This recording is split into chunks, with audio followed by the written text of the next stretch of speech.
తాకట్లో ఉన్న బంగారాన్ని విడిపించి ఆ రోజున మార్కెట్ ధర కట్టి మిగిలిన డబ్బును మీకు అందిస్తుంది కొమ్మూరి గోల్డ్.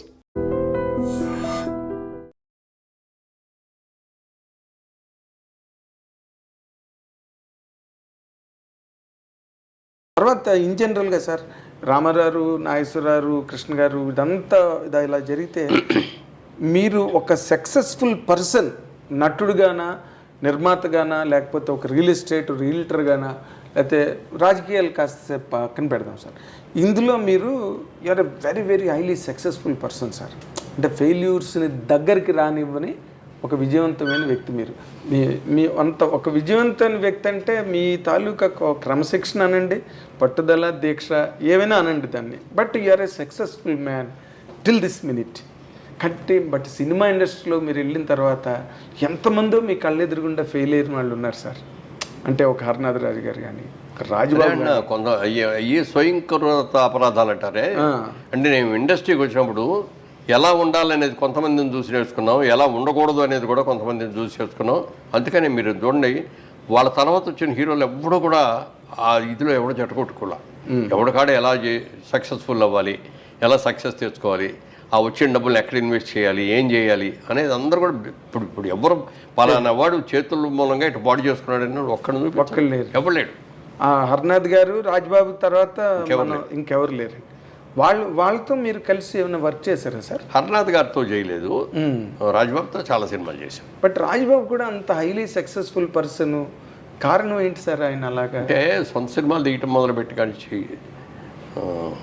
సొంత సినిమా అనేటప్పుడు హీరో క్యారెక్టర్స్ కూడా ఆయన మరి దానికి తగ్గట్టు సినిమాలో కొన్ని సక్సెస్ అయ్యాడు బాగానే. ఎవరికి వారు ఏమన్నా అది బాగా సక్సెస్ అయింది. 100 రోజులు కూడా ఆడింది అది. దాంట్లో కూడా నేను వేసాను. అవును, మీరున్నారు. అదే ఇప్పుడు చలంగారు కూడా కొన్నాళ్ళు సక్సెస్ఫుల్ చేశాడు, ఆయన కూడా హీరోగా. అవునండి, ఆ టైపు పద్మనాభం గారు. అదే అంటే ఇప్పుడు ఆ లిమిట్ దాటేసే పెద్ద పెద్ద డైలాగులు రామారావు రాజేశ్వరరావు చెప్తాను నేను అట్లాంటి క్యారెక్టర్ చేస్తారంటే ఎట్లా నప్పదు. వాళ్ళు ఏ క్యారెక్టర్లు చేస్తున్నారో ఆ క్యారెక్టర్. ఇప్పుడు కాంతారావు గారు కూడా ఫర్ దట్ మ్యాటర్ ఆయన కూడా అంతే కదా. కాంతారావు అన్ని సినిమాలు హీరో చేసి కూడా ప్రొడ్యూసర్గా తీసి దెబ్బతినే ఆయన లాస్ట్లోకి వచ్చినప్పుడు డబ్బులు లేకుండా అయిపోయింది. అవును, ఎవరు రజనీకాంత్ డబ్బులు పంపించారు. ఇప్పుడు సినిమా సక్సెస్ అవుద్దా లేదా అనేది మన చేతుల్లో లేదండి. అవును, కాబట్టి ఏంటంటే మన కెపాసిటీ ఏంటి, మనం ఎంతవరకు ఖర్చు పెట్టవచ్చు, ఎంతవరకు దీని మీద రిస్క్ చేయొచ్చు అనేది చూసుకునేవాళ్ళం. అందులో మా బ్రదర్ కిషోర్ ఆడిటింగ్లో బాగా ఎక్స్పర్ట్, బ్రహ్మాండ కంపెనీలో చదువుకున్నాడు. అందుకని ఎప్పటికప్పుడు ఇది 4 జిల్లాలు బేరాలు వచ్చి అమ్మేసేద్దాం అనేవాడు. ఎందుకు సినిమా చాలా బాగా వచ్చింది, ఏం అక్కర్లేదు అనేవాడు నేను. ముందు మనం సేఫ్ అవ్వాలి అనేవాడు. ఆ సేఫ్ అవడానికి ఏమేమి కావాలో అవన్నీ చేసేవాడు. తర్వాత సినిమా మనం అనుకున్నంత సక్సెస్ అవుతా లేదనేది వేరే విషయం, చెప్పలేం. అందుకని ముందు సేఫ్ అయిపోవాలి అనేది తమ్ముడికి ఉండేది. అయితే మీ సక్సెస్లో ఎక్కువ భాగం కిషోర్ గారికి ఇవ్వాలి. డిఫరెంట్గా ప్రొడక్షన్ సైడ్గా ఎక్కడ ₹1 వేస్ట్ అనేది లేకుండా చేసేవాడు ప్రొడక్షన్. తర్వాత అసలు స్క్రిప్ట్ నిర్వహణ అని చెప్పి పెట్టాం అతని పేరు. మొత్తం స్క్రిప్ట్ రెడీ చేసి చూసుకునేవాడు. చేసిన తర్వాత డైరెక్టర్ని అడిగేవాడు. సబ్జెక్ట్ సెలక్షన్ అవన్నీ నేను కూర్చునేవాడిని.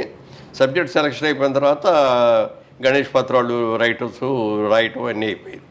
డైరెక్టర్ ఒక్కటే అడిగేవాడు, ప్రతి ఎన్ని క్యారెక్టర్లు ఉన్నాయో రాయండి, ఓహో క్యారెక్టర్ 3 పేర్లు రాయండి. Artist first preference, second preference, third preference choice. నేను ఫస్ట్ ప్రిఫరెన్సే ట్రై చేస్తాను. ఫస్ట్ కుదరకపోతే సెకండ్ కుదరకపోతే థర్డ్. బట్ మా లెక్క ప్రకారం మేము వెళ్తాం. యాజ్ అ బిజినెస్ మ్యాన్గా కూడా దృష్టిలో పెట్టుకొని ఇంత రెమ్యూనరేషన్ ఈ క్యారెక్టర్కి అనవసరం అని అనుకుంటే వేరే క్యారెక్టర్కి వెళ్ళిపోతామని అట్లా క్యాల్కులేట్ చేసాం, అలా లెక్కలు వేసుకొని చేసాం. అందుకని ఏ సినిమా బడ్జెట్ ఎంతో అని వేసుకున్నది ఆ బడ్జెట్ రూపాయికి తక్కువ లేకుండా 5% కూడా అటు ఇటు అయ్యేది కాదు. ఆ బడ్జెట్ ప్రకారం బడ్జెట్లో అయిపోయేది. ఇది సినిమా మొదలుపెట్టిన తర్వాత 100 రోజు సినిమా రిలీజ్ చేద్దామని అనుకుంటే ఆ 100 రోజు చేసాం పర్ఫెక్ట్గా. ఈ అన్నిటికీ అందుకే కొంచెం కిషోర్ గారికి చెడ్డ పేరు ఉంది సార్ ఇండస్ట్రీలో, అదే దుర్మార్కెట్ అని. అంటే ఏదంటారు పాపాల వారుడు అంటాం చూడే. నా దగ్గరికి వచ్చి ఎవరో డేట్లు అడిగేవారు. అలాగే నేను తప్పకుండా చేద్దామండి, బ్రదర్ ఉన్నాడు కదా కిషోర్తో మాట్లాడండి అనేవాడు. ఆయన దగ్గరికి వెళ్ళగానే కుదరదండి, ఇప్పుడు ఎట్లా కుదురుద్ది అనేవాడు. నాకు తెలుసు మురళీమోహన్ గారు మంచి అడిగానండి, వాళ్ళ అబ్బాయినండి టఫ్ అండి మాట ఎండండి అనేవాడు. కాదు, కిషోర్ గారు ఆఫీస్లో ఉన్నారంటే వెనక్కి తిరిగి వెళ్ళిపోయిన వాళ్ళు నాకు తెలుసు అండి మెడ్రాస్లో. అందుకే నవ్వు వస్తుంది నాకు తలుచుకుంటే. నేను ఎవరి దగ్గర నో అని లేకపోయేవాడిని. నేను అనేవాడిని కిషోర్ గారిని, ఏమండి మీరు ఆఫీసులో కూర్చుండి వెళ్ళిపోతున్నారు అంటే రావట్లేదు. అలాగా ఇప్పుడు ఈ లెక్కలు అవన్నీ వీళ్ళకి తెలియకపోవడం కాంతారావు గారికి కానీ లేకపోతే కృష్ణ గారితో పాటు వచ్చిన రామ్మోహన్ ఏమైపోయాడు ఆయన కూడా మళ్ళీ పద్మనాభం గారు కూడా ఎంత కెరీర్ బ్రహ్మాండమైన కెరీర్ ఉండి ఆఖరాకన్నా వచ్చినప్పుడు ఆయన దగ్గర వెళ్ళిపోతా. అవునండి అవును. సరే ఇప్పుడు ఇదొక ఎత్తండి. జనరల్గా మీరు ఇందాక అన్నారు ఏది సావిత్రి గారి సినిమా రిలీజ్ అయితే ఫస్ట్ షో అని చెప్పి, మీరు సావిత్రి గారితో ఎప్పుడైనా ఇండస్ట్రీకి వెళ్ళిన తర్వాత మూవ్ అయిన సందర్భాలు ఉన్నాయా? సినిమాలు చేశాంగా. అదే సినిమాలు చేయడమే కాకుండా జనరల్గా మీరు జనరల్ లేదు అభిమానిగా అంటే మొట్టమొదటి సినిమా భారతంలో ఒక అమ్మాయి అని దాసరి గారు డైరెక్ట్ చేశారు. నాకు తల్లి ఏమో సావిత్రి గారు, తండ్రి ఏమో కాంతారావు గారు. చంద్రమోహన్కి ఏమో రాజసులోచన గారి తల్లిను ప్రభాకర్ రెడ్డి గారి తండ్రి. అక్కడ గొడవలు వస్తాయన్నమాట. ఈ అమ్మాయిని పెళ్లి చేసి రోజారమ్మని పెళ్లి చేసుకోవడం దగ్గర ఇది ఇన్ని ఓకే. అది దాంట్లో ఇవన్నీ చేసినప్పుడు ఇవన్నీ చేసిన రోజున ఒక రోజున మొట్టమొదటి ఫస్ట్ షాట్ పెట్టారు నేను మా ఇద్దరు కాంబినేషన్లో. పెద్ద స్టేర్ కేసు మీద నుంచి ఇట్లా దిగుతా నేను చెప్పుకెళ్ళి ఒక చోట ఆగాలి, ఆ వెనక ఆవిడ చెప్పుకుంటూ వచ్చి ఆగాలి. అదంతా ఒకటే షాట్ పెట్టారు దాసరి గారు. రిహార్సల్ చేసాం, ఒక 2 రిహార్సల్ బాగానే ఉన్నాయి, టేక్ అన్నారు. నేను వచ్చేసాను. వచ్చిన తర్వాత ఆవిడ డైలాగ్ అవ్వాలి మొదలుపెట్టలా. ఏమిటి మర్చిపోయిందా ఏంటి పెద్ద ఆవిడ అని అనుకుంటా డైరెక్టర్ ఇంకా చూస్తున్నా ఇట్లా ఏమైనా కట్ చెప్తాడని. కట్ చెప్పలా. తర్వాత మెల్లగా డైలాగ్ చెప్పుకుంటూ వచ్చింది, చేసింది. ఓకే ఓకే అని అందరూ చప్పట్లు కొట్టారు. నాకు అర్థం కాదు ఇదేంటి ఇంత గ్యాప్ వచ్చింది, ఇంత డిలే వచ్చింది, ల్యాగ్ వచ్చింది. ఆ రోజుల్లో ల్యాగ్ అనేది ఎక్కువగానే ఉన్నాం కదా, ఇంత ల్యాగ్ వచ్చింది. డైరెక్టర్ గారు కూడా ఓకే అన్నారు అని చెప్పి షూటింగ్ అయిన తర్వాత ఆయన అడిగాను నేను, ఏమండి మరి అక్కడ గ్యాప్ వచ్చింది కదా, రిహార్సల్ అంత క్విక్గా చెప్పి ఇక్కడికి వచ్చేవాడు గ్యాప్ వచ్చింది కదా, మరి ఓకే చేశారేంటి అంటే రష్లో వచ్చింది రష్ చూడు అన్నాడు. వెళ్ళి చూస్తేనండి ఆ గ్యాప్లో ఇచ్చిందండి ఎక్స్ప్రెషన్స్ అసలు ట్రెమండరస్ అనమాట. గ్యాప్ ఎందుకు తీసుకుందనే దానికి గొప్ప డైలాగ్ చెప్పేటి ఎవరైనా చెప్తారండి. కానీ నేను చెప్పిన డైలాగ్కి ఆవిడ రియాక్షను ఇదన్నమా అట్లా ఇది చేసింది. అది చూసిన తర్వాత వెళ్ళి కాళ్ళకి దండం పెట్టాను. ఓకే, మహానటేనండి మీరు. అది చెప్తే ఆ రోజు నాకే ఇచ్చింది. నేను వెనక తిరిగి చూడకూడదు, దిగి వచ్చాను కదా. పైగా అంత మహానటిని అమ్మ గ్యాప్ వచ్చింది బాగాలేదు అని అనలేం కదా మనం. ఆవిడ అప్పట్లో ఆ టైంకి అసలు సావిత్రి గారి షూటింగ్కి వస్తేనే చాలు, సెట్కి వస్తేనే చాలు, ఎందుకంటే ఆవిడ అప్పటికే డిజాస్టర్లోకి వెళ్ళిపోయారు. సూర్యన్ బాబు సినిమా తీశాడు, ఇది కృష్ణ గారి ఏదో గుర్తురాట్ల పేరు. ఆ సినిమాకి సావిత్రి గారి తల్లి, గుమ్మడి గారి తండ్రి, నేను చిన్న కొడుకుని, కొంచెం అల్లరి చిల్లరగా తిరిగే టైప్ అనమాట. ఒకటే షాట్ పెట్టాడు రాజాచంద్ర. కెమెరా టాప్ యాంగిల్లో పెట్టేసి నైట్ సీను మొత్తం లైటింగ్ హీటింగ్ అంతా చేసి ఆవిడ నన్ను వచ్చి తిట్టి కొట్టడం అనమాట. షాట్ అందరూ కొట్టారు, అందరికి అయిపోయింది, చేశారు, బ్రహ్మాండంగా వచ్చేసింది, అందరూ చప్పట్లు కొట్టారు, అయిపోయింది. అంతా అయిపోయిన తర్వాత నాకు ఏదో లోపల మండుతున్నట్టుగా ఉంది, అవన్నీ ఊదుకుంటున్నా. ఆవిడ చూసి గవ్వ వచ్చేసి ఏంటన్నా ఏమైంది అంది. ఇవి ఏం లేదమ్మా కొంచెం ఏదో ఇదిలాగా ఉంటే ఇది ఊతున్నారు. కానీ గుండెలు తీసి చూస్తే ఆవిడ లాగి ఇట్లా కొట్టి చేయటంలో ఈ గోల్డ్ని ఇట్లా గీసుకొని బ్లడ్ వస్తాను. ఇక అక్కడ చూసేసి నాన్న సారీ నాన్న మా ఇంత అద్భుతంగా చేశారు, ఇక్కడ కావాల్సింది అదే ఇంపాక్ట్, ఇక్కడ ఏం తగిలినాయి అది కాదు, ఏముంది నథింగ్ ఇవి అని చెప్పి చేస్తే కూడా అంత వెరీ డెలికేట్ అసలు. ఎవరికైనా చిన్నాళ్ళకి పక్కన వాళ్ళకి కష్టం వచ్చిందంటే వెరీ సెన్సిటివ్, వాళ్ళకి కష్టం వచ్చిందంటే కూడా తట్టుకునేది కదా. అలాగే ఎవరన్నా వచ్చేదన్నా శుభలాకి తీసుకొచ్చి పెట్టారు కాబట్టి దగ్గర ఎంత డబ్బులు ఉంటే అంత డబ్బులు అక్కడ ఇచ్చేసారు. అలాగే ఆవిడ మీరు అంటే ఆల్మోస్ట్ లాస్ట్ డేస్ మీరు అప్పటికి ఇండస్ట్రీకి వెళ్ళిపోయారు, ఆవిడతో యాక్ట్ చేశారు. అసలు ఒక్కొక్కరు ఒక్కొక్క కథనం చెప్తారండి సావిత్రి గారి గురించి.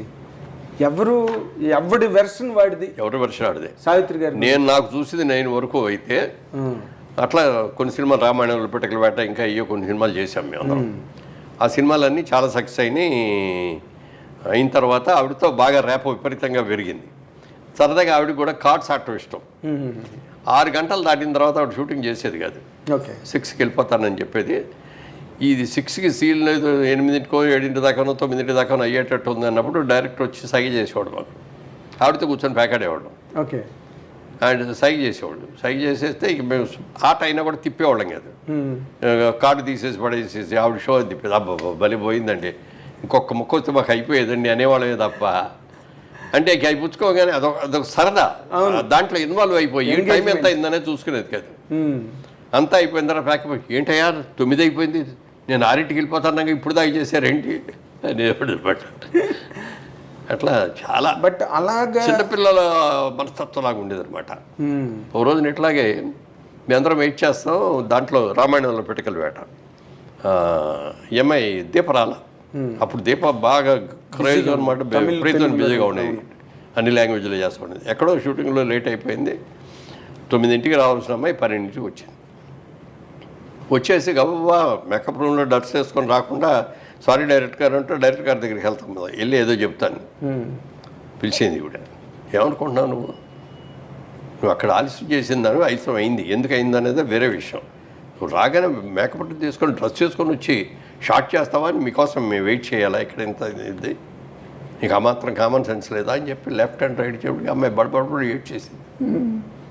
అప్పుడు అందనమాట, నేను నీ మీద కోపంతో అనలేదు, మనం చాలా సిన్సియర్గా ఉండాలి, ఎంతమంది ఆర్టిస్టులు వెయిట్ చేస్తున్నారు, నేను 12ంటికే వస్తానండి, రేపు నాకు కుదరదండి అని నువ్వు చెప్పావు అనుకో, ఆయన ఇంకో సీన్ పెట్టుకునేవాడు, వేరే సీన్ తీసుకునేవాడు, ఎంత లాస్ వచ్చింది అతనికి అని చెప్తే ఇంకెప్పుడు అలా చేయనండి. మరి అంత కంట్రోల్డ్గా అంత డెడికేషన్ డిసిప్లిన్ ఉన్న మనిషి అలాంటి డిజాస్టర్లోకి ఎలా వెళ్ళిపోయారు సార్? నేను చేసిన భాషల సినిమా కర్ణాటకలో ఏదో ఫైట్ సీన్ తీశారు, అయిపోయింది, అయిపోయి ఇక ఈవినింగ్ ఫ్లైట్కి వెళ్ళిపోవాలి. అది గొప్ప ఫినిష్ చేసి వచ్చి లిఫ్ట్ దగ్గర వచ్చి లిఫ్ట్ ఆన్ చేశాను, లిఫ్ట్ కిందకు వచ్చింది, ఓపెన్ అయింది, సావిత్రి గారు ఉన్నారు ఎదురుగుండా. ఏంటమ్మా మీరు వచ్చారేంటి, ఎప్పుడు వచ్చారని అమ్మ అనేవాడిని. అంటే నువ్వు చక్కటి తెల్లటి చీర కట్టుకొని వచ్చేది, చక్కగా ఉందన్నమాట. రేపు నుంచి షూటింగ్, నాకు ఇవాళ షూటింగ్ లేదు, ఫ్రెండ్స్ ఎవరో ఉన్నారు, నైట్ డిన్నర్కి పిలిచారు, అక్కడికి వెళ్తాను. బాగున్నారమ్మా, ఇప్పుడు చాలా చక్కగా ఉన్నారు, ఇది మెయింటైన్ చేయండి అని అన్నారు. అలాగే అన్నారు, నేను నా దావని నేను వెళ్ళిపోయాను. నెక్స్ట్ డే మార్నింగ్ న్యూస్ ఏంటంటే ఆ పార్టీలో డయాబెటిక్ కోమా వచ్చేసింది.